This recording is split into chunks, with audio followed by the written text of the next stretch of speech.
Watching EME, and it is Transparent and Transformation Tuesday. I'm Alexis K. Brown, and I'm your host on Tuesdays. And on Tuesdays, we like to say that we like to let a little light in. And all that means is that we like to take some time to have some candid conversations with Christ. Because in order for us to continue to transform, we've got to have some transparent conversations, and we've got to be ready to listen to what God has to say back. We've been talking about being open to God in this season as we're starting 2024, wanting God to be able to work with us and use us as the vessels that we say that we are. And this week, I want to talk about allowing God to know where it hurts.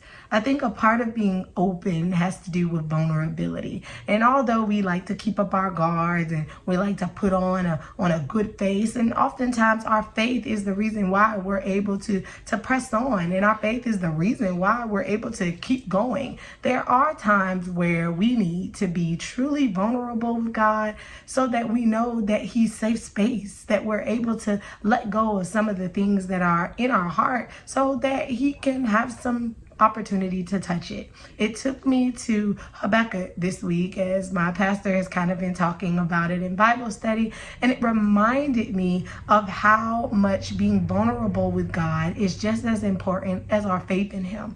It made me think of chapter 1 when Habakkuk is really just giving God his heart. He's upset about injustice. He's upset about how he believes that God is just allowing these things to happen. He says, "Oh Lord, how long shall I cry for help, and you will not hear? Or cry you violence, and you will not save?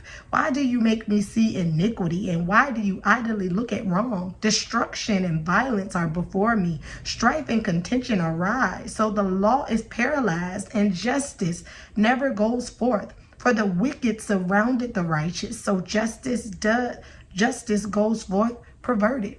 He gives him his heart. And oftentimes the things that we're thinking inside of ourselves, we like to think that God can't hear, but we have to remember that God hears all, sees all, knows all. But when we're able to verbalize to God how hurt we are or how we're confused, what we're doing is we're opening ourselves up for Him to be able to touch the thing that hurts. Each and every one of us has something that perhaps we haven't verbalized to God, but it's already in our heart.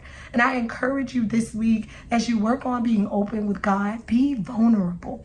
Tell Him the thing. Say it out of your mouth. He knows it's in there, but say it out of your mouth. God, this hurts. Lord, I'm crying to you. Because it gives you the opportunity to see Him answer you and touch that thing that's truly bothering you while you're still putting up your guard. So this week, take some time to audibilize to God the things that hurt you so that He's able to touch it. Stay open because He's with you.